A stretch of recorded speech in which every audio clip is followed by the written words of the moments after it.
Huawei কে কম বেশি আমরা সবাই জানি, আর তারা কেমন ফোন লঞ্চ করে সেটাও আমরা জানি। এই দেখুন, এই ফোনটি লঞ্চ হওয়ার 1 মিনিটের ভিতরেই স্টক শেষ হয়েছে। অনলাইনে বিক্রি শুরুর মাত্র 1 মিনিটে স্টক আউট হয়ে যায় সবগুলো হ্যান্ডসেট। তাহলে বুঝতে পারছেন কেমন ফোন এটি। আর আজ আপনাদের কাছে এমন এক দুর্ধর্ষ ফোন নিয়ে হাজির হয়েছে। ফোনটির নাম Pura 70 আলট্রা। এখানে যেমন রয়েছে খুবই ইউনিক দেখতে ডিজাইন, সাথে রয়েছে রিট্রাক্টেবল ক্যামেরা সেন্সর, আবার বিশাল সাইজের ব্যাটারি এবং সুপার ফাস্ট চার্জার। সব মিলিয়ে এটা এক অসাধারণ ফোন হতে যাচ্ছে। আর আপনি নিশ্চয়ই এই অসাধারণ ফোনটি সম্পর্কে জানতে আগ্রহী, আর তাই এই ভিডিওতে ফোনটির প্রাইস, ক্যামেরা, পারফরমেন্স সম্পর্কে একদম ডিটেইলে জানাতে যাচ্ছি। তাহলে আসুন শুরু করি আজকের ভিডিওটি। ফোনটির ডিজাইনটা কতটা ইউনিক করা হয়েছে সেটাই রিয়ার প্যানেলের ক্যামেরা মডেলটি দেখেই বোঝা যাচ্ছে। ট্রায়াঙ্গেল ক্যামেরা মডেল, যেখানে রয়েছে বিশাল সাইজের একটি ক্যামেরা সেন্সর। এটা সম্ভবত মেইন ক্যামেরা সেন্সর। এখানে আবার ফ্ল্যাশ লাইট, সাথে এক্সপ্রেসের ব্যান্ডিং রয়েছে। ব্যাক প্যানেলে কিছু সুন্দর দেখতে প্যাটার্ন ব্যবহার করা হয়েছে, যেটা দেখতে দারুণ লাগছে। এখানে আসলে ইকো লেদার ইউজ করেছে এবং ফ্রেমটি অ্যালুমিনিয়ামের তৈরি। ফোনটির থিকনেস 8.4 মিলিমিটার এবং এর ওয়েট 226 গ্রাম। তাই বলতেই হবে এটা বেশ ভারী একটা ফোন হতে যাচ্ছে। পোর্টস এবং বাটন নিয়ে বললে রাইট সাইডে রয়েছে পাওয়ার এবং ভলিউম রকার, বটমে রয়েছে SIM card tray, mic, USB type C port এবং স্পিকার গ্রিল। ফোনটি রয়েছে 4টি মাত্র colour option: black, white, brown এবং গ্রিন। এদের মধ্যে কোন কালারটি আপনার কাছে বেশি ভালো লেগেছে?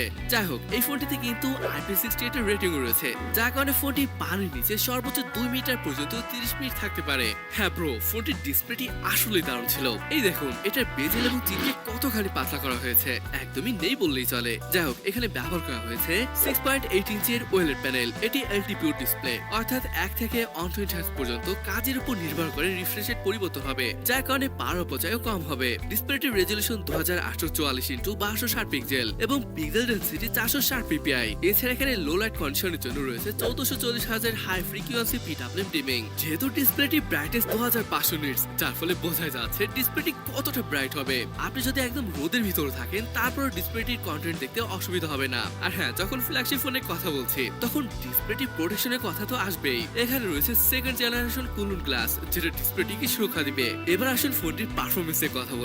এখানে অবশ্য ব্যবহার করা হয়েছে কিরিন 9010 চিপসেট। এটি আসলে কিরিন 9000S এর সাকসেসর। আসলে এটা 7nm চিপ। পারফরমেন্সে আসলে খুব বেশি বলার নেই। ফোনটি ফ্ল্যাগশিপ লেভেলের হলেও আন্তঃস্কোর মিড রেঞ্জ লেভেলের, যেটা অবশ্যই ভালো ব্যাপার না। তবে এটা সত্য, কোম্পানিটি যদি কোয়ালকমের লেটেস্ট চিপ ব্যবহার করার সুযোগ পেত, তাহলে হয়তো দারুণ কিছু করে দেখাতে পারত। তবে আপনারা তো জানেনই, হুয়াওয়ের উপরে আমেরিকা স্যাংশন দিয়েছে, তারা চাইলেও এটা ব্যবহার করতে পারবে না। যাই হোক, তারপরও তারা তাদের নিজস্ব কিরিন চিপ নিয়ে দুর্দান্ত কাজ চালিয়ে যাচ্ছে।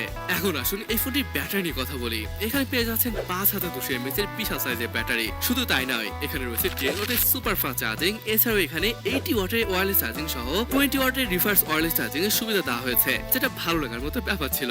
সফটওয়্যার বলে এখানে out of the box latest harmonious 4.2 operating system রয়েছে। আর এই ওএস এ অ্যাডভান্স AI ফিচার যুক্ত করা হয়েছে, এই যেমন AI জিএস্টার, AI photo retouching and more. আরো একটা দুর্দান্ত ফিচার হলো স্যাটেলাইট কানেক্টিভিটি। মোটামুটি সবই এখানে পেয়ে যাবেন। সেন্সর নিয়ে বলে এখানে রয়েছে ইন ডিসপ্লে ফিঙ্গারপ্রিন্ট সেন্সর, যেটা দুর্দান্ত কাজ করে। গাইস, সত্যি কথা বলতে আমি এই ক্যামেরা নিয়ে কথা বলার জন্য ওয়েট করছিলাম। দুর্দান্ত একটি সেটআপ রয়েছে, তাও আবার ভালো লাগার মতো। দেখতেই পাচ্ছেন 3টি ক্যামেরা সেন্সর রয়েছে। এর প্রাইমারি সেন্সর হিসেবে রয়েছে 50 মেগাপিক্সেলের অন ইঞ্চি টাইপ সেন্সর, 40 মেগাপিক্সেলের আলট্রা ওয়াইড এবং অন্যটি 50 মেগাপিক্সেলের টেলিফোটো ম্যাক্রো শুটার। এখানে যে বিশাল সাইজের ক্যামেরা মডিউল রয়েছে, এটা আসলে মেইন ক্যামেরা সেন্সর। মজার ব্যাপার হলো এখানে ভেরিয়েবল অ্যাপারচার সহ রিট্রাক্টেবল ক্যামেরা ফিচারের সুবিধা রয়েছে, অর্থাৎ এটা এমন ভাবে উপরের দিকে উঠে আসে। এরকমটা আমরা টেকটো ফ্যান্টম X2 তেও দেখেছি। ফোনটির টেলিফোটো লেন্সে 3.5x অপটিক্যাল জুম এবং 100x পর্যন্ত ডিজিটাল জুম করতে পারবেন। স্টেবল শট পেতে AIS অ্যান্টি শেক ফিচার যুক্ত করেছে কোম্পানিটি। ফ্রন্ট আসলে এখানে 13 মেগাপিক্সেলের একটি সেলফি ক্যামেরা ব্যবহার করেছে। যাই হোক, অনেক বললাম, এখন আসুন দেখি অ্যাকচুয়ালি ফোনটি কেমন ফটো এবং ভিডিও ক্যাপচার করতে পারে।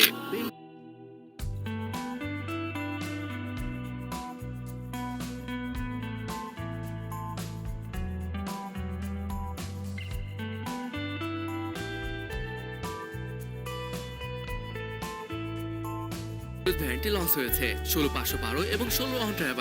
এর বেস ভ্যারিয়েন্টটি প্রাইস রাখা হয়েছে 9999 ইউয়ান, যেটা কনভার্ট করলে দাঁড়াচ্ছে 1.5 লক্ষ টাকার উপরে। ওয়াও, এটা তো কনভার্ট করার পরে পেলাম। বাট সত্যি কথা বলতে, যদি দেশে আসে, এটার প্রাইস আনুমানিক 1,60,000 বা 70,000 টাকার মতো হতে পারে।